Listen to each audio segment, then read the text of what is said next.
Halo, Assalamualaikum warahmatullahi wabarakatuh. Materi yang akan dibahas kali ini yaitu metode SICAN. Metode SICAN merupakan salah satu metode yang termasuk ke dalam metode terbuka dalam pencarian akar. Metode ini merupakan modifikasi dari metode Newton-Raphson, di mana telah kita ketahui pada metode Newton-Raphson memerlukan perhitungan turunan fungsi. Namun, tidak semua fungsi mudah dicari turunannya, terutama fungsi yang bentuknya rumit. Dengan metode SICAN ini, turunan fungsi dapat dihilangkan dengan cara menggantinya dengan bentuk lain yang ekivalen. Berikut adalah alur dari metode SICAN. Pertama, kita akan memilih dua nilai awal secara sembarang, lalu hitung xn plus 1. Untuk rumus xn plus 1 ada di sini.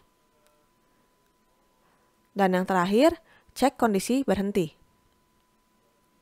Kondisi berhenti di metode SICAN ada dua. Yang pertama, jika xn dikurangi xn-1 kurang dari galat toleransi, dan yang kedua, menghitung galat relatif hampiran akar. Rumusnya, x baru dikurangi x lama dibagi x baru. Dari kedua kondisi berhenti ini, bisa dipilih apakah mau pilih kondisi yang pertama atau memilih kondisi yang kedua. Langsung masuk ke contoh soal. Tentukan akar dari persamaan 4x pangkat 3 dikurangi 15x pangkat 2 ditambah 17x dikurangi 6 sama dengan 0. Dengan nilai awal, x0 sama dengan min 1 dan x1 sama dengan 3. Serta galat toleransinya itu 0,01. Bagaimana cara penyelesaiannya? Pada metode SICAN, kita akan mencari nilai x dan fungsi x. Kita lihat di soal. Ada sebuah persamaan. Kita tuliskan dulu persamaannya. Fx sama dengan 4x pangkat 3 dikurangi 15x pangkat 2 tambah 17x dikurangi 6. Ini sama dengan soal. Setelah menuliskan persamaan, kita masuk ke iterasi 0. Iterasi 0 ini berarti n-nya sama dengan 0. Maka xn sekarang sama dengan x0. x0 di dalam soal sudah diketahui, yaitu min 1. Kita tuliskan nilai x0 sama dengan min 1.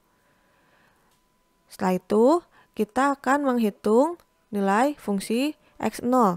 Untuk menghitung nilai fungsi x0, kita tinggal masukkan nilai x0 ini ke dalam fungsi. Kurang lebih seperti ini. X-nya diganti dengan x0. Masukkan nilai x0-nya, sehingga didapatkan fungsi x0-nya itu sama dengan min 42. Sekarang kita ke iterasi ke-1.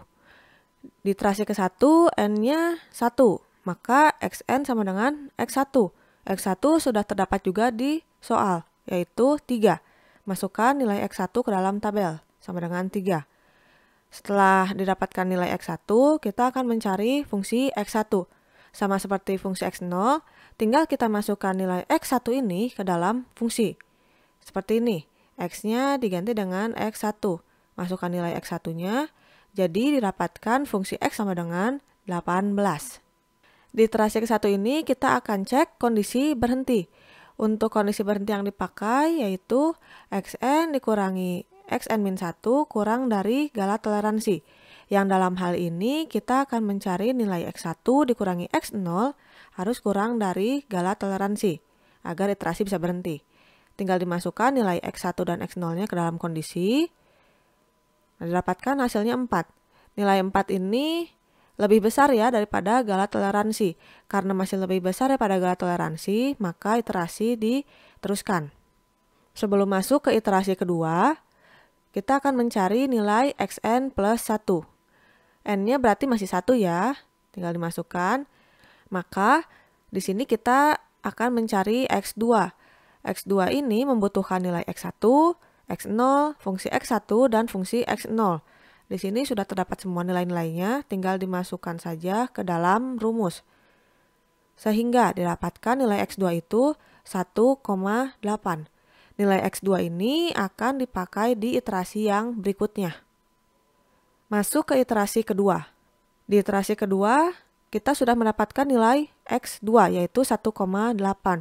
Berikutnya kita akan mencari nilai fungsi x2. Untuk mencari nilai fungsi x2, tinggal masukkan nilai x2 ke dalam fungsi.